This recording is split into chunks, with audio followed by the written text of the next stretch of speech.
how you say her name, Bren Brown, and she's a social worker and researcher who has spent several years studying connection, vulnerability, authenticity, shame, and courage. Interesting business to study.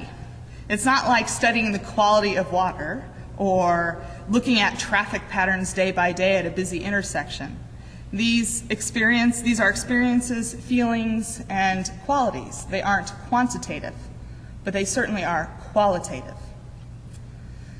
As I listened to her, I thought, everything this woman is saying is what you and I already know from being in relationship with God.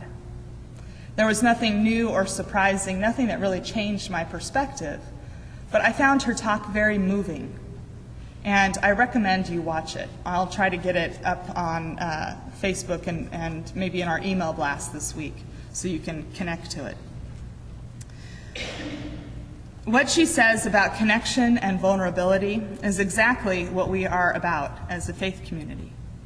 Living authentic lives true to who we are, connecting with each other in community and with God. We are hardwired for connection. That is how our brains work. And our courage, our ability to live wholeheartedly, which she explains, that's what the word courage means, is wholehearted, comes when we know ourselves as loved and lovable, as worthy of connection. Now, out there in the world, there are plenty of messages telling us that we are not loved or lovable or worthy of connection. Think about yourself. Think about those things that you have learned that you don't have enough of. I can think of several things that I'm not enough of. I'm not smart enough, pretty enough, good enough, social enough, compassionate enough, loving enough. This is what I've learned I have to be enough of in order to be loved. Now, you may relate to that list, but you may have some other not enoughs as well. Not enough wealth, not enough success, not enough children, or not enough, or your children not doing well enough. Maybe not a big enough home or a new enough car. The list goes on and on. Because we are human and because of the way our mind works, I suspect that we handle these sort of intrinsic feelings of not enough by addressing them one at a time. For example, I'm not pretty enough, so if I color my hair and lose 20 pounds, then I will be enough.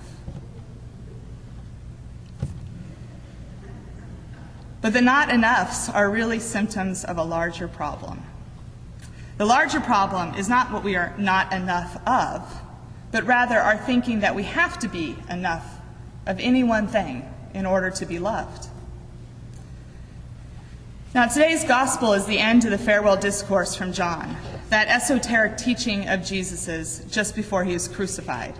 The teaching is very dense. There is a lot in it about how the disciples are to live and be in the world after Jesus is gone. And we've been hearing this farewell discourse now for several weeks, so if you've been in church, you've been hearing me talk about it. But this teaching is also for us as well, we who are the disciples of Jesus in our own day. But beyond the instructions and beyond the details about how to live, there is something very essential in Jesus' prayer to God that we heard today on behalf of the disciples and on our behalf. And that essential thing is connection.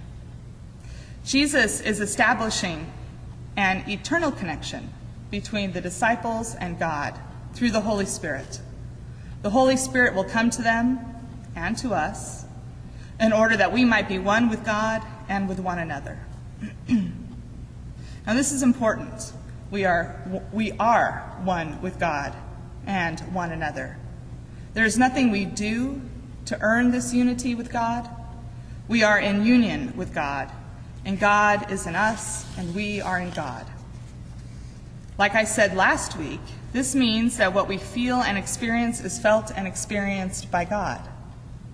It means that we don't have to earn love, earn connection. We are blessed to know ourselves as already loved and already connected. It's already been taken care of.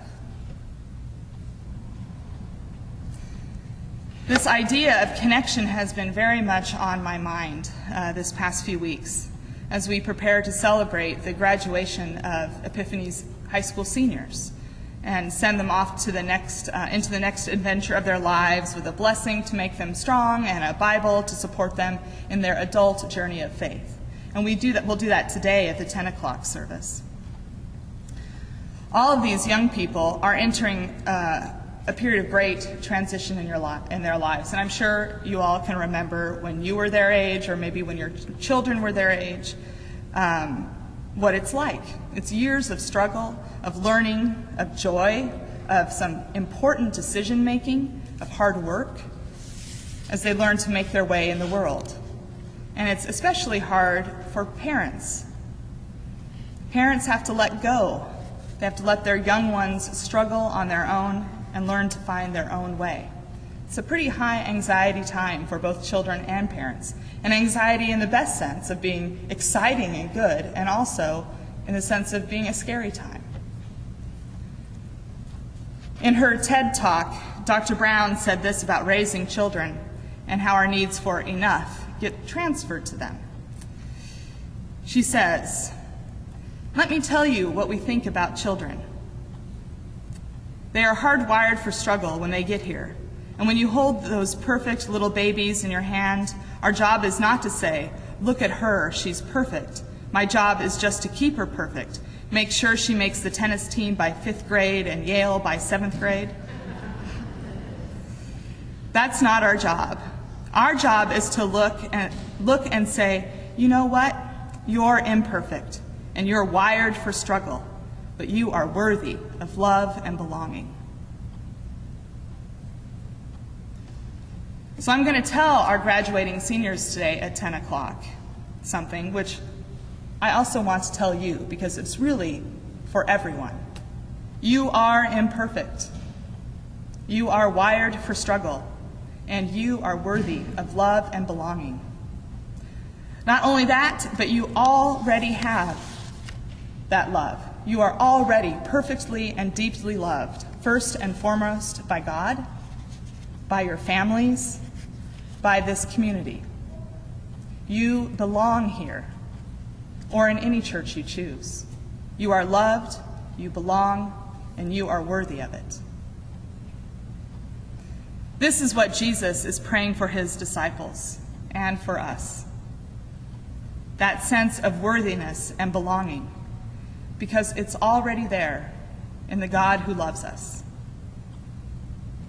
When we know this to be true for ourselves, then we will know that we are enough, exactly as we are, no matter what.